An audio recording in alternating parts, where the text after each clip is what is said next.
Let's go into the next slide. So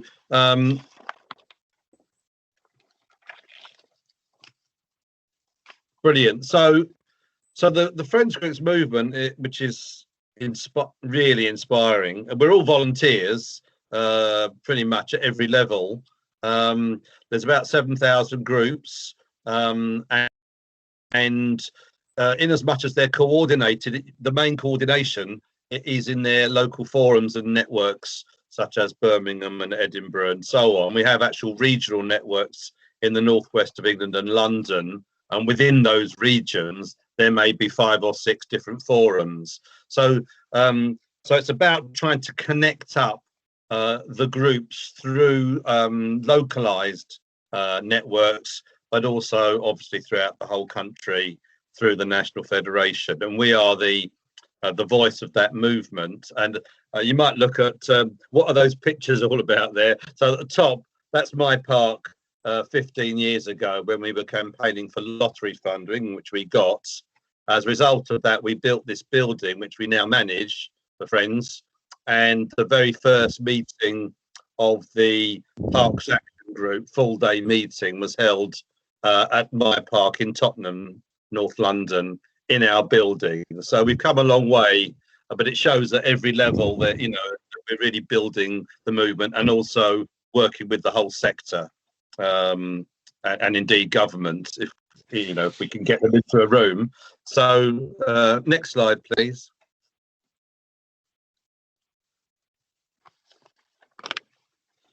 So the next slide, the next slide's about the value of Friends groups. So, I mean, there's volunteering and there's Friends groups. So volunteering is often seen as, all right, we'll have a session, we'll get some volunteers in, somebody will supervise, and thank you very much, and then they go away and maybe they come back next week. Whereas a Friends group is all about people collectively, saying that we're going to try and improve our park and we're going to work together and we're going to publicise stuff, and it could be all kinds of different activities, as people will know. So the value of Friends groups, is obviously the green spaces benefits in all kinds of ways, but I won't go through all the detail. Communities benefit from having effective groups within their community that inspires maybe other groups to form, residents associations and parent-teacher associations or whatever. And the benefits for green space managers, I understand, of course, that's mainly the audience today, is potentially huge.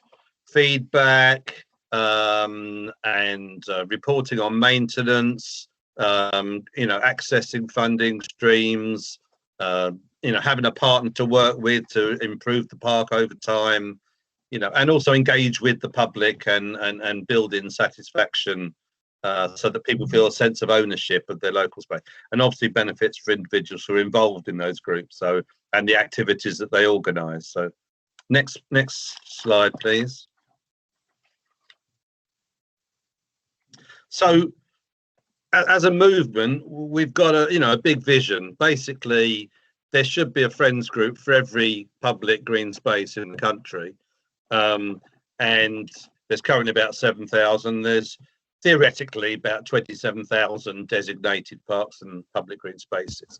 And it doesn't matter whether they call themselves a Friends group or a user group or whatever they call themselves. But the point is, it's a group that's dedicated to that space, run by people who are users of that space. So and we want a forum in every town and area of the UK, because we found that that's the #1 building block for really building the whole Friends Groups movement, is to have those forums. Because once you set up a forum, then all the groups in one area can obviously work together and share good practice and be a partner with the council as a whole, all that kind of stuff.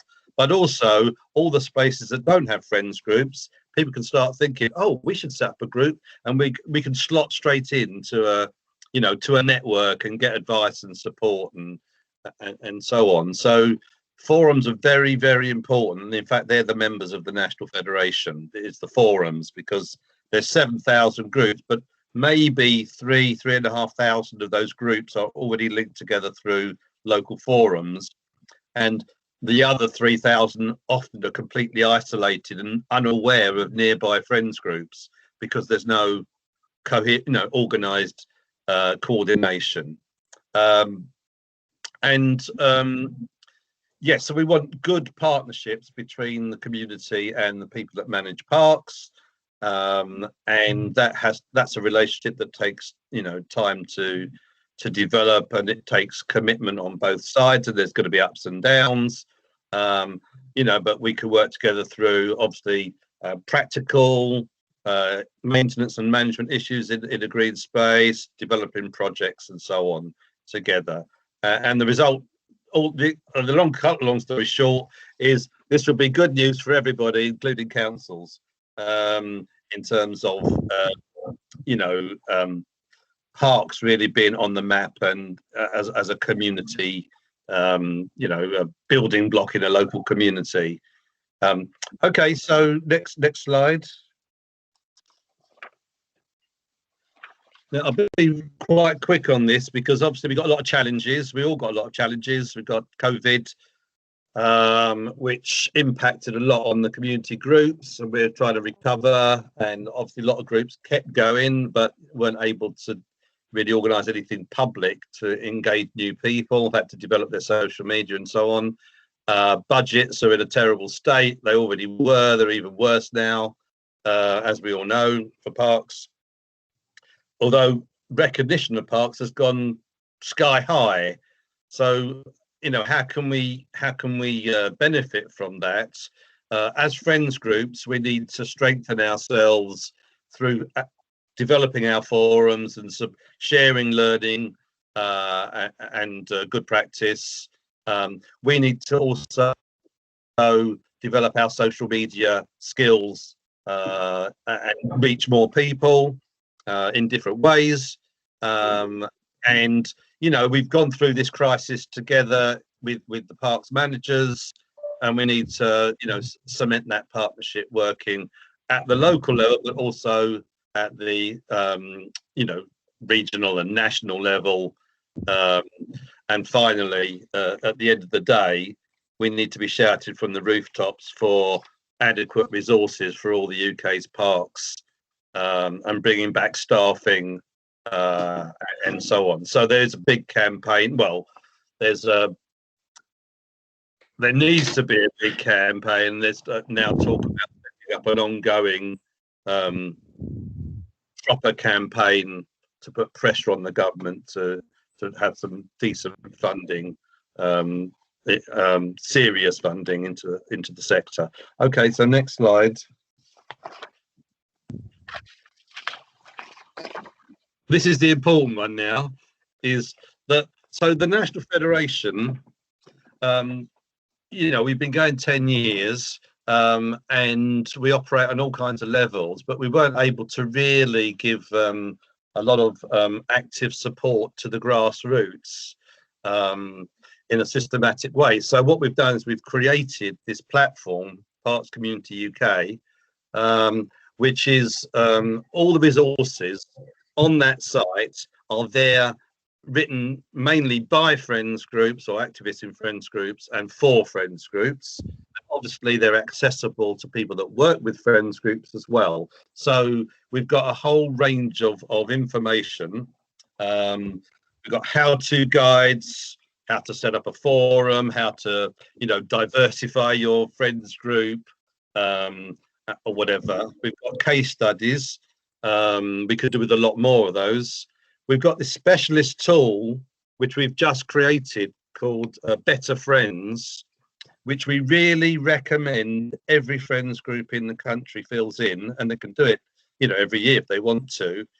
And it's it takes them through how do you organize, how many people attend, what's your membership breakdown, what's your partnership working like with the management, with other user groups. There's a whole series of organizational and activity questions, and their vision. Have you got a vision for your site, and so on. And and then they get a free report. It's all completely automatic.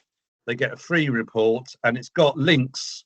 The report, into their email box within, I don't know, 10 minutes of them filling in this checker. Also has links to documents that are recommended that are mainly on the Parks community site. So they fill in the bit about organisational stuff, and they haven't got a constitution, and one of the documents theoretically will be, how to have a constitution, what kind of constitution can a friends group develop. So it's got links to all the key national bodies, and we're now kind of upping our social media game through Parks community, nationally, as well as we have our own national federation media as well. So obviously it's all integrated. So it's a one-stop shop, and it's the front door for the grassroots groups to access the national federation. Yeah. So moving on to the next slide. That's it. Blimey, I forgot. It's the last slide. Details. I was maybe give Sarah, if you're still there, because I know you've got your AGM, Birmingham AGM. Do you want to say a few words at all about? I am here. Yes, I've got to dash off in literally 1 minute, but yes, the presentation as Birmingham Open Spaces Forum. We've got about 130 groups in the network. As I said, we've just got our AGM in a few minutes, and it's going forward really well. We've had a lot of interest with new groups starting up. I had 18 new groups look at starting up just in this last year over COVID. So getting a forum and working together with your friends groups in a community forum is definitely the way forward, because we've been able to speak out as a community voice to help out Birmingham City Council parks, to help save budget cuts, and we do what we can to help support Birmingham City Council parks in what they're doing going forward. So I would say it's really important to work with your friends groups, get them together as a forum, and of course in the Midlands, myself in the West and Martin in the East, we can come over and talk to them all and help you help them get set up as an independent forum. So yes, sorry I've got to dash everybody, but if you are if you are interested in talking about forums, I'm usually at these meetings, so please feel free and let me know. Fantastic. Thanks a lot, everyone. See you soon. Bye bye. Martin, do you want to say anything about the situation in Nottingham?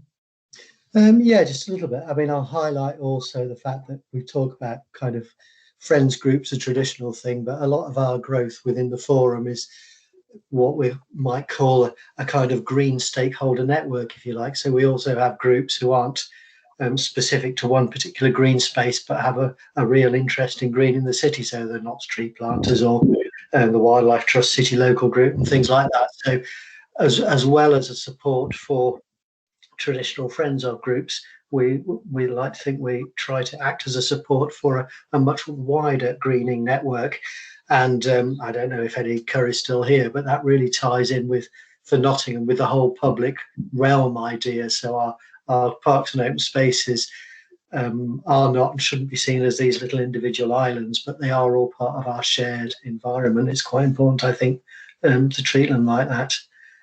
And the other thing, I mean, you've touched on, Dave, is the difficulties post-COVID. So we are going to have to put a fair bit of work into helping groups rebuild and re-coordinate. Some have coped really well through the pandemic. Others, they've been able to keep in touch through computers, etc., etc. Other groups haven't, and we'll need a bit more support. Yeah.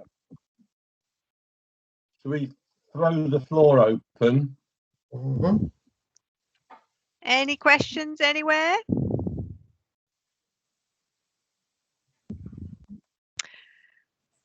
I've got a question, Dave, about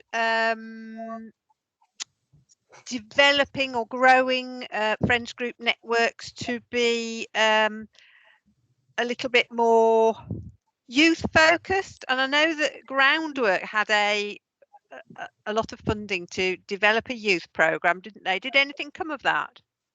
Well, I think they were struggling. They got £900,000 to develop. I think it was 2 or 3 year program to work with, a cohort of 20 friends groups and 20 youth projects, and try to link them up. And then, a different 20 after 6 months or whatever it was. I don't know all the details. They were, it's quite a challenge to link up, youth groups or groups of youth and friends groups, especially in a long-term way. And then COVID came along, and of course that made it like 20 times harder. So I'm not quite sure where they are, but I think there's a number of ways in which it's not just, oh right, you've got a friends group, so the answer is that everybody joins a friends group, and that's the only template. There's also getting all the user groups on a site to work together, and the development of new user groups, specialist user groups. So it could be, obviously there's sports teams, there may be Tai Chi people, there may be a gardening group, there may be groups of youth who use the skate area or whatever. So the actual development of community empowerment, which is what we're about, is about friends groups, but also it's about knitting together and developing other groups that are based on a site. So there's a wider kind of community empowerment process happening. And of course, that's working with the parks managers as well. I mean, in my park, we meet every month with park managers, the friends group, and usually 2 or 3 other stakeholder groups, and we've been doing that for 20 years in Lordship Rec. So we built this kind of wider stakeholder interaction. James, do you want to ask something? Yeah, Dave, obviously, we're all very supportive of friends groups, and they're a massively important kind of resource, I suppose, and go-to place for lots of things. But it seems to me there's still a bit of perhaps it's a hang-up from Green Flag on you must have a friends group for your park type thing, and that doesn't, and Martin knows that doesn't always work. There isn't one model that fits all. Is that something that the National Federation has talked to kind of keep written tidy about at all? That I still think Green Flag needs to think a bit more widely about what community engagement or involvement in a site looks like, and it's not, we still get judges turning up saying, well, why isn't there a friends group? Well, actually, maybe there doesn't need to be one for this, and the odd bit of ad hoc or project-based consultation engagement is enough, is what keeps local people happy. They don't necessarily have the time or willingness even to do more than that on every site. I'm not sure I completely agree. I think that having some kind of dedicated group of people that love the park, love the green space, that is ongoing, that is outward looking and able to engage different types of people, that has what improvements and has a vision. You can't replace that just with consultation or engagement, one-way engagement. And it's a bit like, having dedicated park staff in a green space, as used to be, because there was the finances to do it. It makes a real difference to the kind of stability and the continuity, in a space. So to me, I don't disagree with that. I suppose what I'm just saying is there isn't always the capacity within the community to get to that pinnacle of a friends group. No, and you can't snap your fingers and it will happen. I mean, exactly. Yeah. And people sometimes try and they fail and whatever. Yeah, I agree that there should be openness towards other efforts to achieve the same thing. I agree. Okay. And I think if that was something that was discussed, at a sort of national scale with people like Keep It Tidy, because I just often come across this assumption that a friends group is the only solution. I don't think it is. Yeah, we haven't had a specific conversation. We have close links with Keep Britain Tidy, Paul Todd, particularly. and obviously we have links with all the other national organisations. We have memorandum of understandings with all the community-facing national green space bodies such as KBT, Building Trust, conservation volunteers, and so on, trying to get kind of the whole sector to work together. Our particular part of the sector is the community-facing. So, but that question hasn't really been raised. Okay. It's an interesting thought, actually. Yeah. Okay. Any other questions from anywhere else? I noticed there was a question from Lisa in the chat, Liz, just about whether the forum's aimed at volunteers or staff. And I think my assumption, from my knowledge, is that these forums are for volunteers. And then I guess, we're trying to say the Midlands Forum is trying to be the opposite number for staff, aren't we? So almost. Yes, it's just I think most of the other managers' forums don't call themselves just the Parks Forum, because a lot of the volunteer and friends group forums call themselves the Parks Forum. So whatever, I don't know, Walsall Parks Forum, whatever. And so there is a little bit of that's one that's slightly different. You've set up something with a name that's really focused on managers, but actually you're expanding and inviting in other bodies to your forum. So I think there is a little bit of terminology confusion, but it doesn't matter. The important thing is what people do and how effective they are. So So there's also a question from Lisa. No, Lee or Alison? Can't quite work. I think it might be Alison. New to the role in Solihull. Was wondering. We have a steering group for litter pickers across several parks in the borough who may be interested in formalising a forum for Solihull to cover a wider scope of issues, not just litter picking. So that sounds interesting. And it's worth, can I just chip in there? Yeah, it's just because I had a conversation with a couple of people from Doncaster Council yesterday with a similar view, really, that they've been talking well with various volunteers and they would like to help them to support them to set up a forum and so on. So, any which way it works, we would be glad to help, I'm sure. I'm speaking for Sarah, obviously, here, and she's gone, but she'll be Yes, I think forums kind of emerge in different ways. Sometimes it's the council calls the first meeting, sometimes it's a friends group, sometimes it's broad, sometimes it's very narrow, just focused on parks. Some include allotments, some don't include allotments. My instinct is if you've got certainly a biggish area, you're covering a biggish urban area, then a kind of focus on parks, because the needs of parks are very great and clear, and not just parks, but public green spaces. And there's definitely a need for forums. But once you have a forum, it can expand and include allotments, other green space that's not public green space, green infrastructure, whatever.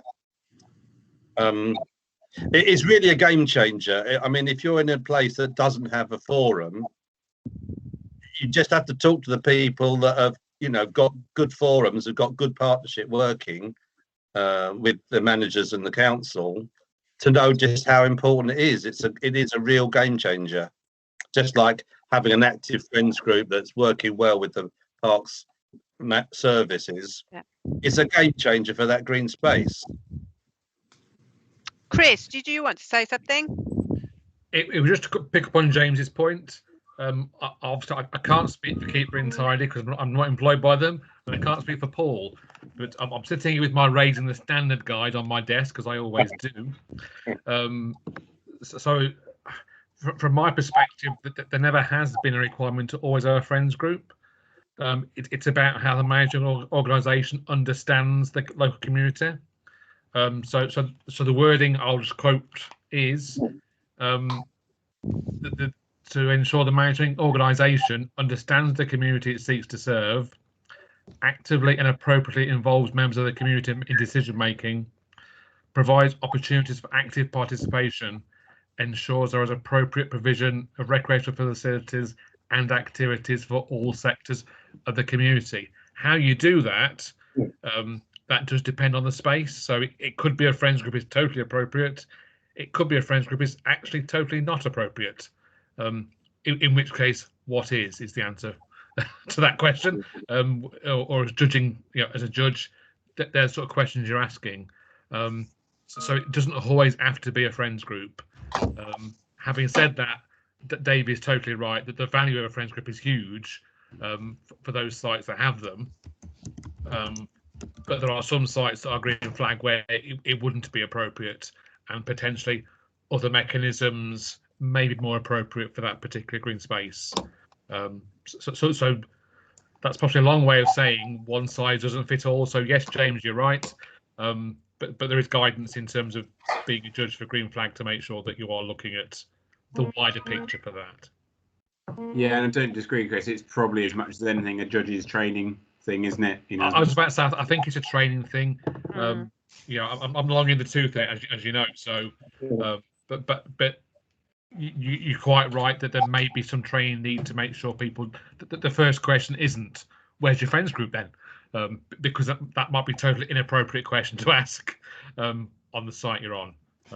So I will actually turn it back to Michelle as the training officer to make sure that is being pulled through in the online training, because all judges training is currently online, to make sure we're not losing some of those bits. Thanks. Jane Richardson's got a question. I'm not quite sure where Jane's from. We're considering setting up a forum for our ever-increasing new groups. Could anyone provide some specific information and advice and support? Yeah, and Yes. I've just seen James Diamond's reply. And yes, Jane, I'm very happy to talk with you.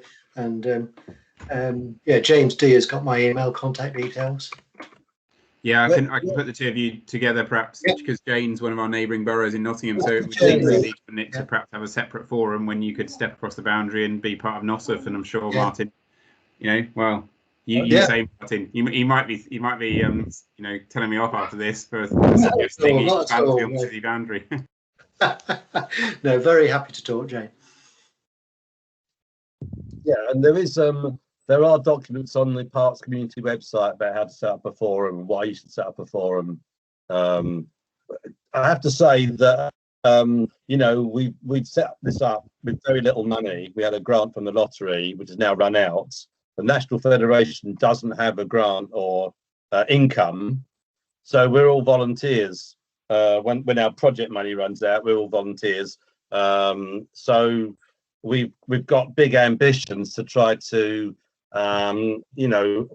step up to the plate for what the green space sector needs at this time of crisis, continuing crisis, financial crisis in particular. And we know the importance of our movement in speaking out and sharing good practice and raising money and, bashing the ear of government. So we're doing our best, but we're doing it we don't have any workers or any grants at the moment. So, and we're all active in our local green spaces as well. So we're active at every level. I had a meeting this morning in my local green space, and then I've got another meeting of the building that I showed you that we run, after this. So, it's we're doing our best. The key thing is it's a movement. That's what the key thing is to build a movement that can spread to all corners of the UK and work with all the park managers. And we're very excited about the new Park Managers Forum, national body for park managers, because I think forums that like what you've set up could exist also in every part of the UK. And then we've got a parallel structure that we can work with. Great. Well, thank you ever so much, Dave and Martin. Really, really appreciate that. Alison, have we got anything else that we want to say? No, just to reiterate, thanks to Dave. Through our Heritage Lottery funding, we've got a very modest donation that we're making to the NAPFed today for their input, as they're all volunteers. So, Dave, if you send me those details through, we'll arrange that for you. Okay, I thought I did. So Okay. yeah. Okay, I'll check that. Thank you. That's great. Thank you. Okay, that's lovely. Thanks ever so much for your time. And as usual, recording of the webinar will be available on the Midlands Parks Forum website within 7 days. And our next webinar will take place June. I think it's the 17th from memory, but we'll send that out in the newsletter. Yeah, June 17th. Yeah. Okay, thanks ever so much. Thank you. We'll Thanks all. see you in June. Thank you. Thanks, everyone. Thanks. Bye. Cheers. Thank you.